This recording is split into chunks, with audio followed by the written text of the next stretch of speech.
Assalamualaikum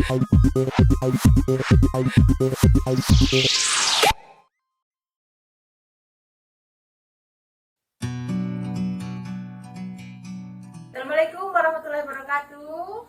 Halo teman-teman semua. Perkenalkan, nama saya Nur Jubaida. Saya lahir di Tulungagung tanggal 26 Januari tahun 1985. Saya lulusan Tata Busana dan sekarang saya menjadi instruktur di salah satu lembaga kursus. Di sini saya akan membawakan materi yang berjudul menjahit bermacam-macam jilbab yang dipakai untuk kehidupan sehari-hari bagi para penjahit. Nah, teman-teman, jadi nanti kita di sini tuh akan menjahit jilbab yang sehari-hari, jadi jilbab yang simple, yang nyaman digunakan dan juga sangat mudah untuk dijahit. Jadi ini nanti akan sangat cocok untuk pemula dan juga sangat cocok sekali untuk ibu-ibu rumah tangga yang ingin berwirausaha tanpa harus meninggalkan rumah, karena jilbab yang kita buat ini nantinya itu sangat mudah dikerjakan dan tidak akan banyak menyita waktu.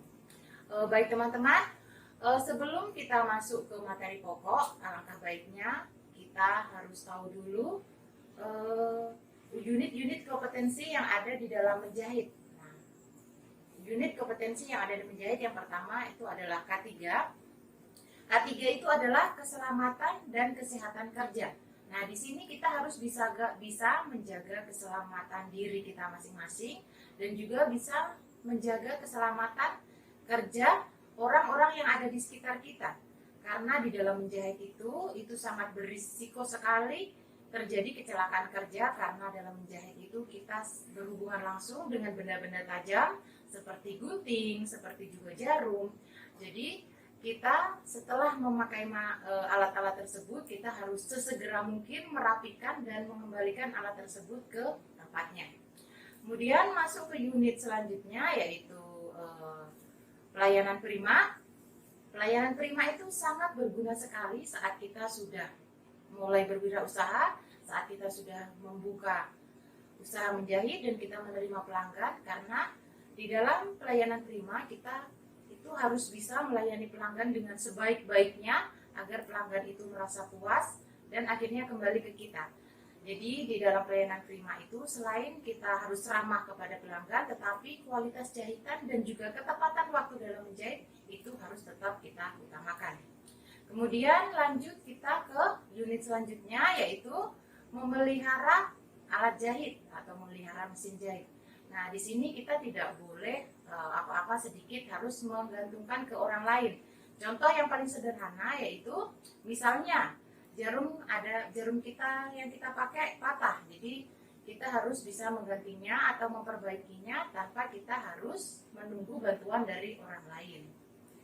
Kemudian unit selanjutnya yaitu karena kita akan membuat jilbab, jadi kita harus bisa menentukan bentuk jilbab atau model jilbab apa yang akan kita buat nantinya. Nah, jadi kalau kita sudah menentukan model jilbab, nah kita baru bisa membuat polanya. Jadi kalau sudah kita menentukan model jilbab, kemudian kita membuat pola di kertas. Nah, setelah kita membuat pola di kertas, kemudian kita salin pola di kertas tadi, kita salin ke kain.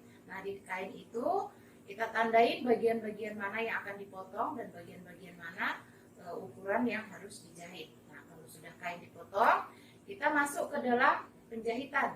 Dalam menjahit, nah di dalam menjahit ini juga kita tetap harus mengikuti urutan tata tertib kerja menjahit, yaitu bagian-bagian mana yang harus didahulukan dan bagian-bagian mana yang harus dijahit belakangan. Kemudian setelah menjahit, yaitu kita masuk ke penyelesaian. Di sini karena kita jilbab, jadi penyelesaiannya mudah, paling hanya disetrika saja. Nah, di sini juga quality control juga harus tetap dijaga. Jangan sampai ada sisa-sisa benang yang tertinggal.